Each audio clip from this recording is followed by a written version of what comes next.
हो गए, ठीक है। तो अगर हम हेल्दी हो गए तो हमें क्या बेनिफिट होने वाला है, तो उसके अकॉर्डिंग आज हम यहाँ पे बात करने वाले हैं कि मोर एफिशिएंट टू वर्क। अगर हम हेल्दी हो गए तो उसके अकॉर्डिंग हम काम है वो अच्छी तरह से कर पाएंगे, ठीक है। जिस तरह से हमें काम करना है उसी तरह से हम मोर एफिशिएंटली, या फिर आप कह सकते हो कि अच्छी तरह से आप वर्क कर पाओगे। यहाँ पे आपको देखना है, अगर हम ज़्यादा वर्क करेंगे तो इंक्रीज प्रोडक्टिविटी दस brings economic prosperity in his life. मतलब अगर हम अच्छी तरह से काम करेंगे तो अच्छी तरह से हमारी जो इकोनॉमिक है, हमें जो इकोनॉमिक जो प्रॉस्पेरिटी है उसमें भी हमें हेल्प मिल जाएगी।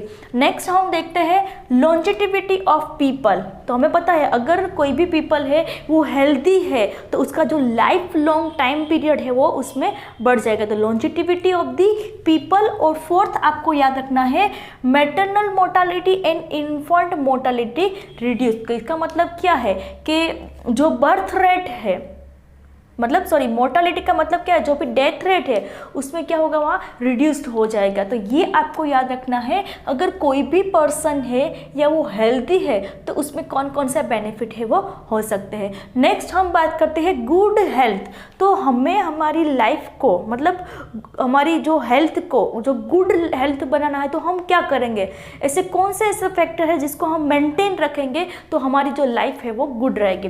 तो उसके अकॉर्डिंग आपको याद रखना है। तो यहाँ पे फर्स्ट आपको दिया हुआ है बैलेंस डाइट। तो बैलेंस डाइट का मतलब क्या है कि कोई भी फूड है जिसमें अच्छी तरह से हम कार्बोहाइड्रेट, प्रोटीन्स, लिपिड्स, ठीक है, all the component which are very much useful to for our body, ठीक है। तो उस जो फूड को हम क्या बोलेंगे, बैलेंस डाइट। इसका मतलब क्या है कि हमारे बॉडी को पता है, हमारे बॉडी को सारे कंपोनेंट है, रिक्वायरमेंट है, हमें कार्बोहाइड्रेट भी चाहिए, प्रोटीन भी चाहिए, लिपिड भी चाहिए, विटामिन भी चाहिए, मिनरल भी चाहिए। तो जितने भी हम जो भी फूड है वो फूड हमें कैसे लेना है, बैलेंस डाइट लेना है। नेक्स्ट हम देखेंगे पर्सनल हाइजीन। तो what is the meaning of personal hygiene. Personal hygiene का मतलब है in day to day life में हम जो भी फूड ले रहे हैं, वाटर ले रहे हैं, हमारा जो क्लीनिंग है, हमारे बॉडी को जो क्लीन करने की जो प्रोसेस है, मतलब वो जितने भी हमारे रिलेटेड टू, अगर हम पर्सनली हमारे बॉडी में बात करेंगे तो उसको हम बोलेंगे पर्सनल हाइजीन। और यहाँ पे नेक्स्ट दिया हुआ है रेगुलर एक्सरसाइज। तो रेगुलर एक्सरसाइज में आप योगा भी बोल सकते हो कि अगर ये तीनों है, अगर हमारे लाइफ में हम कंप्लीटली बैलेंस या मेंटेन रखेंगे तो हमारी बॉडी, हमारा जो हेल्थ है उसको हम क्या बोल पाएंगे, गुड हेल्थ बोल पाएंगे, ठीक है। तो मतलब हमें रेगुलर एक्सरसाइज तो करना ही है कि जिसकी वजह से हमारा जो बॉडी का जो मेंटेनेंस है वो अच्छी तरह से रहेगा। नेक्स्ट हम देखते हैं कौन से ऐसे फैक्टर है कि जिसके अकॉर्डिंग हम गुड हेल्थ है वो अचीव कर सकते हैं। तो factors which are necessary for achieving good health. तो क्या हम करेंगे, तो फर्स्ट ऑफ ऑल तो पहला हमें दिया हुआ है awareness about diseases and there effects on different body function. तो हमें पहले तो ये पता होना चाहिए कि कौन से ऐसे डिजीज है, कौन से ऐसे ऑर्गेनिज्म है कि जिसके अकॉर्डिंग हमारे बॉडी में डिजीज हो रहा है। तो पहले तो हमें क्या जानना होगा, अवेयरनेस अबाउट द डिजीजेस।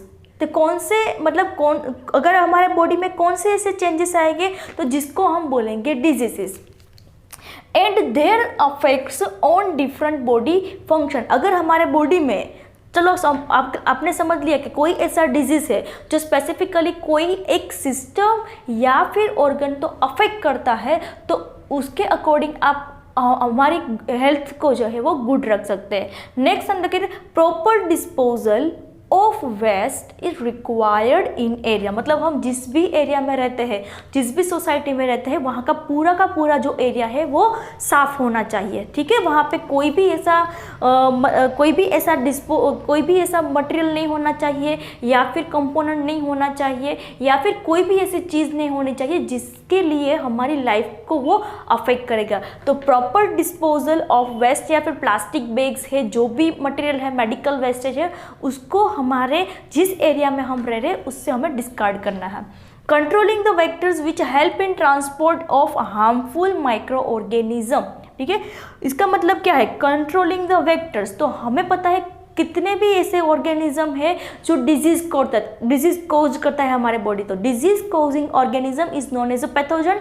तो हमें पता है कि कोई भी पैथोजन है अपनी लाइफ साइकिल कंप्लीट करने के लिए कोई ना कोई ऊपर डिपेंडेंट है। तो वो कोई ना कोई ऊपर डिपेंड है, उसको हम बोलेंगे वेक्टर्स। अगर वो मैन के ऊपर डिपेंड है, ह्यूमन के ऊपर डिपेंड है, तो उस ह्यूमन को हम क्या बोलेंगे, उसके लिए जो पैथोजन के लिए वो क्या है, वेक्टर है। अगर वो मॉस्किटो में कंप्लीट कर रहा है उसका लाइफ साइकिल, तो इसका मतलब क्या है कि mosquito and human both are vectors. तो वेक्टर्स का मतलब क्या है कि जो भी ऑर्गेनिज्म अपना लाइफ साइकिल कंप्लीट करने के लिए कोई ना कोई ऑर्गेनिज्म ऊपर डिपेंड रहता है, तो उसको हम बोलेंगे वेक्टर्स। तो इसका मतलब क्या हुआ कि जिस एरिया, अगर आप समझ लो कि कोई एरिया में वेक्टर्स जो है मतलब मॉस्किटो है उस एरिया में ज़्यादा रहता है, तो हमें क्या करना पड़ेगा, उस वेक्टर को ही हम कंट्रोल कर लेंगे, उसको फर्दर उसका लाइफ साइकिल कंप्लीट ही नहीं करने देंगे, मतलब उसका लाइफ साइकिल उसको क्या करेंगे, डिस्ट्रॉय कर देंगे। तो controlling the vectors which help in transport of harmful micro organism. और नेक्स्ट हम देखेंगे maintenance and use of hygienic food and water sources. इसका मतलब क्या है कि हमें जो भी फूड हम लेने वाले हैं वो अच्छी तरह से होना चाहिए, नहीं कि मतलब कंटामिनेटेड नहीं पीना है, हमें फूड भी अच्छी तरह से गुड क्वालिटी का हो वो हमें लेना है। नेक्स्ट हम देखेंगे फैक्टर्स अफेक्टिंग हेल्थ। तो कौन से ऐसे फैक्टर है जो हमारी हेल्थ को अफेक्ट करेगा, तो उसमें आपको देखना है जीनेटिक डिसऑर्डर। तो जीनेटिक डिसऑर्डर का मतलब क्या है कि जो भी हमारे बॉडी में रिलेटेड टू जीन, हमारे बॉडी में जो चेंजेस आ रहे हैं या फिर डिसऑर्डर आ रहे हैं, तो उसको हम बोलेंगे genetic disorder. Those are inheritable disease. तो what is the meaning of heritable? Heritable का मतलब है जो भी डिजीज है वो पेरेंट्स टू ऑफस्प्रिंग ट्रांसफर हो रहे हैं, तो उसको हम बोलेंगे हेरिटेबल डिजीज या फिर बोलेंगे इनहेरिटेंस डिजीज। नेक्स्ट बोलेंगे इन्फेक्शन। तो इन्फेक्शन बाय माइक्रो ऑर्गेनिज्म, ठीक है। जो अगर कोई भी ऑर्गेनिज्म है, माइक्रो ऑर्गेनिज्म हमारे बॉडी में एंटर करेगा, तो इससे हमारी हेल्थ को क्या होगा, अफेक्ट होगा, कि जिसकी वजह से हमारे बॉडी में इन्फेक्शन। और नेक्स्ट आपको देखना है लाइफस्टाइल। तो what is the meaning of lifestyle? इसका मतलब ये है कि डे टू डे लाइफ में हमारी फिजिकल एक्सरसाइज, योगा, हमारे जो फूड है, वाटर है, वो किस तरह से हम ले रहे हैं, तो डायरेक्टली वो अफेक्ट किस में होगा, लाइफस्टाइल में होगा। तो इस तरह से आपको याद रखना है हेल्थ के रिलेटेड, क्योंकि यहाँ पे हमने जो स्टार्ट किया था ह्यूमन हेल्थ एंड डिजीजेस, तो इंट्रोडक्शन में हमारा जो फर्स्ट पार्ट है हेल्थ के रिलेटेड वो हमने यहाँ पे कंप्लीट किया है, ठीक है। हेल्थ में हमें उसके डेफिनेशन के बारे में पढ़ा। नेक्स्ट हमने देखा इफ़ वी आर हेल्दी तो व्हाट द बेनिफिट्स अकर्स। तो benefits of healthy good health maintain by which factor, factors necessary achieving good health. कौन से ऐसे फैक्टर है जो नेसेसरी है हमारी गुड हेल्थ को अचीव करने के लिए। नेक्स्ट हम देखेंगे फैक्टर अफेक्टिंग हेल्थ। ऐसे कौन से फैक्टर है जो हमारे हेल्थ को है वो अफेक्ट करेगा। तो यहाँ पे मैंने आपको ये क्वेश्चन बैंक दिया है, वो अपने हिसाब से आपको सोल्व करना है। तो वो is the father of medicine, answer देना, कमेंट में बताना। Define the term health. अच्छा, ये तो तीनों आप कमेंट में नहीं लिख सकते क्योंकि यहाँ पे ऑलरेडी मैंने यहाँ पे जो पूरा का पूरा कंटेंट है, तो देखो, तो मैंने सिर्फ क्वेश्चन लिखा है कि आपको बोर्ड में किस तरह से वो क्वेश्चन है पूछे जाएंगे इंट्रोडक्टरी पार्ट में से। What are the factors to maintain good health. तो यहाँ पे देखो मैंने यहाँ पे good health maintain by balance diet, personal hygiene and regular exercise. Next हम देखते हैं what are the factors which necessary achieving good health. तो कौन से ऐसे फैक्टर है कि जिसको हमें गुड हेल्थ अचीव करने के लिए नेसेसरी है। तो वो सारे के सारे फैक्टर मैंने यहाँ पे लिखा हुआ है। What are the factors which affecting health. देखो यहाँ पे तीनों क्वेश्चन अलग अलग है। यहाँ पे पहला दिया हुआ है factors to maintain our health. क्या दिया हुआ है?